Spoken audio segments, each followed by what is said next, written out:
बिहार की कानून व्यवस्था को मुंह चिढ़ाते हुए, ठेंगा दिखाते हुए ये अपराधी नजर आ रहे हैं। चेहरा तक ढकने की इन्होंने जहमत नहीं उठाई है। दंदनाते हुए अस्पताल में पहुंचे हैं और 1 2 3 4 5 अपराधी, पांचों के पास हथियार, पांचों अपना हथियार निकालते हैं, कमरा नंबर 209 में घुसते हैं, चंदन मिश्रा को भून डालते हैं। हमारे साथ इस वक्त कांग्रेस सांसद तारक अनवर साहब मौजूद हैं। तारक अनवर साहब, बिहार की ये स्थिति, इस पर क्या कहेंगे आप? देखिए, ये तो लगातार गिरती चली जा रही है, बद से बदतर होती जा रही है। हम लोग लगातार इस बात को उठा रहे हैं, विपक्ष उठा रहा है इस मुद्दे को, लेकिन ऐसा लगता है कि नीतीश सरकार एक तरह से बहरी गोमी हो गई है।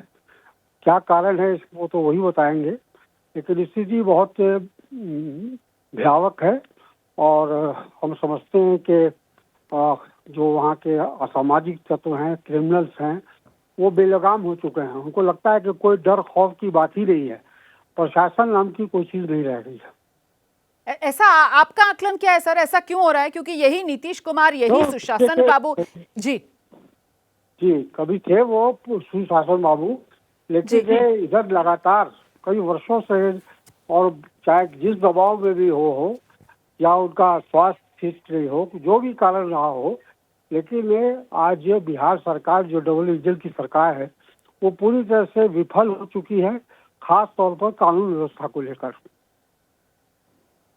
लेकिन उनकी तरफ से तो कहा जाता है कि साहब ये अपराध की घटनाएं, और अपराध की घटनाएं कहाँ नहीं होती हैं? हर राज्य में इस तरीके की आपराधिक घटनाएं होती हैं और उस पर पुलिस त्वरित एक्शन भी करती है। फिर वो जंगल राज की याद दिलाते हैं, लालू राज की याद दिलाते हैं, जहां अपराधियों का संरक्षण किया जाता था, और वो कहते हैं हमारे राज्य में हम किसी को बचाते नहीं है।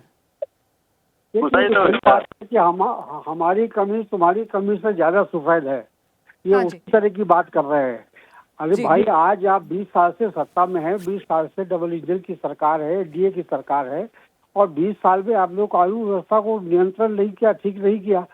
लेकिन इस तरह से पहली बार हमको लगता है कि ये बात जंगल राज कहा जाता है, लेकिन जंगल राज में भी ऐसा बेलगाम प्रशासन नहीं हुआ था या कानून नहीं हुआ था कि जिस अभी आपने बताया कि पांचों अपराधी जो है बिना नकाब लगाए हुए, बिना मुंह छुपाए हुए, खुले आम, उनकी हिम्मत और उनके हौसले को देखना पड़ेगा कि आखिर इतना कैसे बढ़ गया है।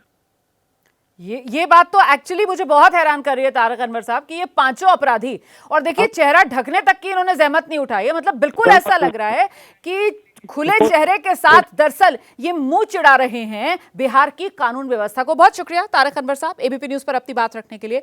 मृत्युंजय जी, आपका भी बहुत बहुत धन्यवाद हमारे साथ जुड़ने के लिए। बिहार पुलिस के एडीजी हेडक्वार्टर कुंदन कृष्ण ने बिहार में अपराध की घटनाओं को लेकर एक प्रेस कॉन्फ्रेंस कल की, जिसमें उन्होंने कहा कि ज्यादातर हत्याएं अप्रैल, मई, जून के महीने में होती हैं और यह सिलसिला तब तक चलता रहता है जब तक बारिश नहीं आ जाती, क्योंकि ज्यादातर किसानों के पास काम नहीं होता। ये पुलिस की तरफ से कहा गया। हाल में जो काफी हुआ है कि शूटर्स,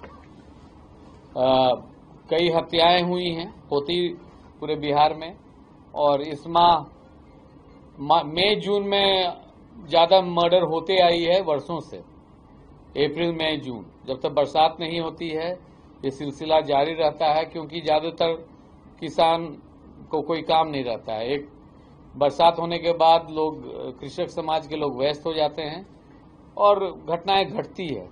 परंतु आप लोग के द्वारा, प्रेस के द्वारा हत्या पर हत्या, कुछ इस वर्ष चुनाव भी है, तो राजनीतिक दलों के द्वारा भी इस पर ज्यादा नजरिया दिया गया है। कल ये बिहार के एडीजी का बयान सामने आया था, और अब आज एक ऐसी घटना जिसने बड़ा प्रश्न चिन्ह लगा दिया है बिहार की कानून व्यवस्था पर। यहां पर पारस अस्पताल, और पारस अस्पताल में आज एक हत्या कर दी जाती है। लेकिन हैरानी तब और बढ़ जाती है जब इस हत्या का सीसीटीवी वीडियो सामने आता है।